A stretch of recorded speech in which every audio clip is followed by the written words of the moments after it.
ठाकरे बंधूंचा खेळ ठरला। आज दुपारी 12 वाजता हॉटेल ब्लू सी मध्ये ठाकरे बंधूंच्या युतीची घोषणा। संजय राऊतांची माहिती।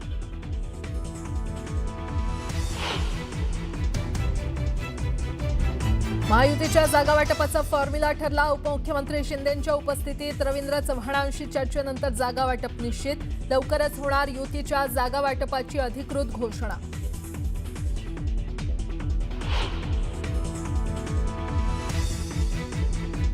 उपमुख्यमंत्री एकनाथ शिंदे आणि भाजप प्रदेशाध्यक्ष रवींद्र चव्हाणांच्या बैठकीत ठाणे पालिकेसाठीचा महायुतीचा फॉर्म्युला ठरला। शिवसेना 81 तर भाजप 45 जागा लढणार असल्याची सूत्रांची माहिती।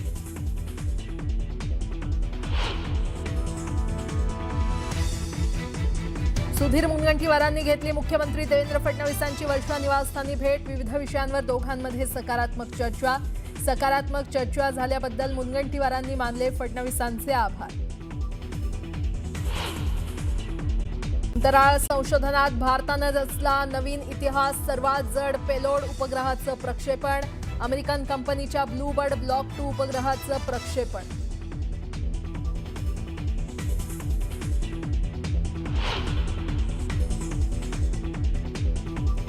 आणि बांगलादेशात हिंदूंवर अत्याचार सुरूच। चटगाव जिल्ह्यात हिंदू कुटुंबांची घरं जाळली। थोडक्यात वाचला नागरिकांचा जीव।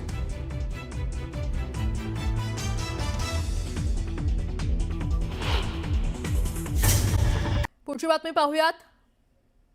संजय राऊत यांना धमकी देणाऱ्याचा भाजपमध्ये प्रवेश झालाय। गुन्हेगारी पार्श्वभूमी असलेल्या मयूर शिंदेने भाजपमध्ये प्रवेश केलाय। मयूर शिंदे पिल्ले गँगचा सदस्य म्हणून ओळखला जात होता। बांधकाम व्यावसायिक वैभव कोकाटे याच्यावरती 2011 मध्ये गोळीबार केल्याचा आरोप त्याच्यावर होता। पोलीस अधिकारी यांना शिवीगाळ केल्याप्रकरणी 2016 मध्ये अटक झाली होती आणि 2000 साली गुलाम अली हत्या प्रकरणात मुंबई पोलीस संघटनेनं त्याला अटक केली होती। आणि या संदर्भात अधिक माहिती देत आहेत आमचे प्रतिनिधी अजित मांढरे आपल्यासोबत जोडले गेलेले आहेत। अजित, ज्या पद्धतीनं गुन्हेगारी पार्श्वभूमी असलेली लोक जी आहेत ती सत्ताधारी पक्षांकडे वळतात आणि नंतर आपले गुन्हे जे आहेत ते कुठेतरी कमी करून घेतात किंवा त्यातून ते सत्ताधारी पक्षांचं वरदस्त घेतात, ही परंपरा अजूनही कायम आहे। पण भाजपमध्ये अनेक वेळा बोललं गेलंय की गुन्हेगारी पार्श्वभूमी असलेल्यांना भाजपमध्ये कोणताही थारा नाही। पण गेल्या काही महिन्यामध्ये आपण पाहिलं असेल तर अनेक जे गुन्हेगारी पार्श्वभूमीचे लोक आहेत त्यांना प्रवेश दिला गेलेला आहे। आणि हे जिवंत उदाहरण आहे की मयूर शिंदे या व्यक्तीवरती अनेक गंभीर आरोप आहेत। संजय राऊत यांना धमकी दिल्याचं प्रकरण असेल किंवा इतर प्रकरण असेल, असे काही गंभीर प्रकरण आहेत, काही प्रकरण न्यायप्रविष्ट आहेत। या सगळ्या गोष्टी असताना देखील मयूर शिंदेला प्रवेश दिला गेला आणि नेमका कोणाच्या आदेशाने दिला गेला आणि मयूर शिंदे याचा प्रवेश हा कोणाच्या मध्यस्थीने झालेला आहे याबाबत विचारणा केली जाते। यातून मुख्य मुद्दा म्हणजे याबाबत आता भाजपचे जे वरिष्ठ पदाधिकारी आहेत त्यांचं म्हणणं आहे की या प्रकरणी नेमका मयूर शिंदे याला कोणी पक्षात घेतला आणि कोणाच्या मध्यस्थीने कोणाच्या परवानगीने त्याचा प्रवेश झाला याबाबत आम्ही चौकशी करू। पण अशा पद्धतीनं गुन्हेगारी पार्श्वभूमीच्या लोकांना पक्षप्रवेश करून त्यांना तिथं अभय देणं किंवा त्यांना राजश्री देणं हे राजकीय पक्ष विशेष करून सत्ताधाऱ्यांचा आता एक ट्रेंड झालेला आहे। बरं अजित, धन्यवाद या संपूर्ण माहितीसाठी। महायुतीच्या जागा वाटपाचा फॉर्म्युला ठरला असल्याची माहिती समोर आली आहे। उपमुख्यमंत्री एकनाथ शिंदे आणि भाजपचे प्रदेश अध्यक्ष रवींद्र चव्हाण यांच्यामध्ये 5 तास मॅरेथॉन चर्चा झाली आहे। उपमुख्यमंत्री एकनाथ शिंदे यांच्या ठाणे येथील निवासस्थानी पहाटे 4 वाजेपर्यंत बैठक सुरू होती। दरम्यान ठाणे, कल्याण, डोंबिवलीसह मुंबई महानगर क्षेत्रातील MMR महापालिकांमधील शिवसेना भाजप युती अंतिम टप्प्यात असल्याची माहिती समोर आली आहे। दरम्यान येत्या 2 दिवसात स्थानिक पातळीवर प्रभाग स्तरावरील उमेदवारांबाबत चर्चा होणार आहे आणि त्यानंतर लवकरच महायुतीच्या जागा वाटपाची अधिकृत घोषणा केली जाणार आहे। या बैठकीला खासदार श्रीकांत शिंदे, नरेश म्हस्के, सरचिटणीस राहुल शेवाळे या बैठकीच्या वेळी उपस्थित होते।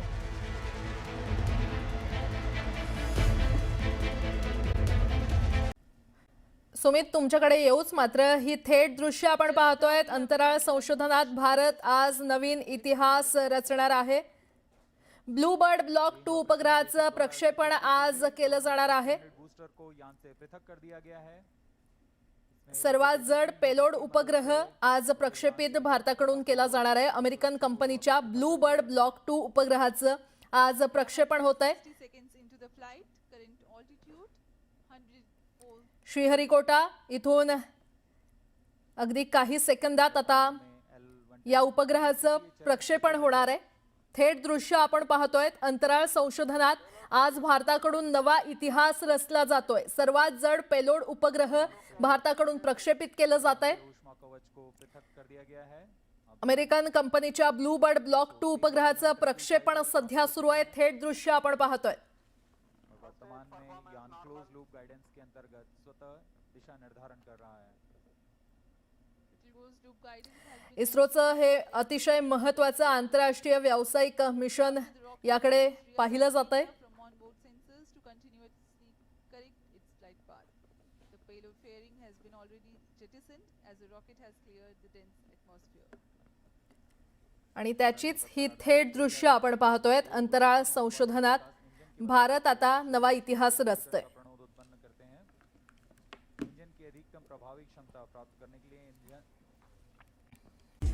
नमस्कार, मी प्राजक्त तांडेल. तुम्ही पाहताय न्यूज 18 लोकमत. बातमीपत्रात आपलं स्वागत आहे. आणि सुरुवातीलाच एक मोठी बातमी. ठाकरे बंधूंच्या युतीच्या घोषणेचा मुहूर्त अखेर ठरलाय. आज दुपारी 12 वाजता राज ठाकरे आणि उद्धव ठाकरे एकत्र युतीची घोषणा करणार आहेत आणि त्यामुळे राजकीय वर्तुळात घडामोडींना वेग आलाय. त्यामुळे ज्या क्षणाची दोन्ही ठाकरे बंधूंचे सैनिक वाट पाहत होते तो क्षण आता जवळ आलाय. आज दुपारी 12 वाजता उद्धव ठाकरे आणि राज ठाकरे या ठाकरे बंधूंचे पक्ष राजकीय पटलावर युतीची घोषणा करणार असून राज्यात नव्या युतीचा उदय होणार आहे. उद्धव ठाकरे आणि राज ठाकरे या ठाकरे बंधूंच्या उपस्थितीत या युतीची घोषणा केली जाणार आहे. या नव्या राजकीय समीकरणावरून आता राजकीय वर्तुळात चर्चेला उधाण आलंय. खरं तर ठाकरे बंधूंच्या राजकीय युतीची घोषणा यापूर्वीच होणार होती. मात्र जागा वाटपावरून दोन्ही पक्षांमध्ये रस्सीखेच झाल्याची चर्चा आहे.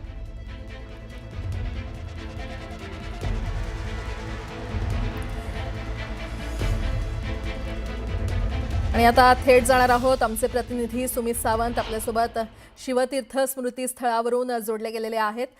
सुमित, ज्या क्षणाची शिवसैनिक मनसैनिक गेल्या बऱ्याच महिन्यांपासून वाट बघत होते, युतीच्या घोषणेचा मुहूर्त अखेर ठरलाय. आज युती निश्चित होणार आहे किंवा तशी घोषणा होणार आहे, काय अपडेट? बाळासाहेब हयातीत असताना दोन बंधू विभक्त झाले आणि दोन राजकीय वेगळे पक्ष झाले.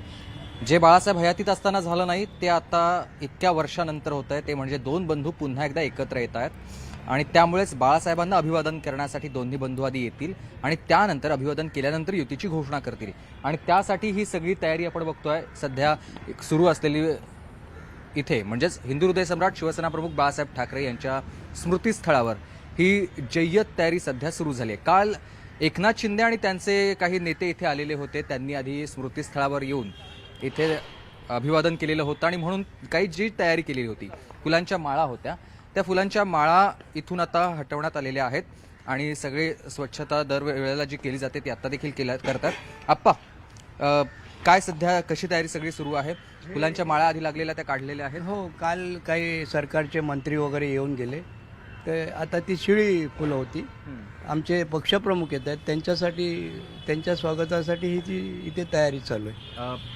राजसाहेब आणि उद्धव साहेब एकत्र यावे ही समस्त मराठी जनांची किंवा शिवसैनिक मनसैनिकांची इच्छा होती. आज ते पूर्ण होते. एकदम म्हणजे त्याला राज्यातल्या मराठी माणसाच्या त्यांना शब्द नाही आहेत काय बोलावं हे. ही तमाम राज्यातील किंवा भारतातील तमाम सगळ्या इवन तुम्ही काल सोशल मीडियाला एका गुजराती माणसाचा व्हिडिओ देखील पाहिला आहे. त्यांनी देखील आवाहन केलं आहे की मराठी माणसांनी एकत्र या. इवन नॉन जे मराठी आहेत त्यांनी पण एकत्र या. UP किंवा दुसरे इतर कोणी समाज आहे त्यांनी पण एकत्र येऊन दोन भावांना आता ही वेळ आलेली आहे मदत करायची. आता आज 12 वाजता युतीची घोषणा होईल.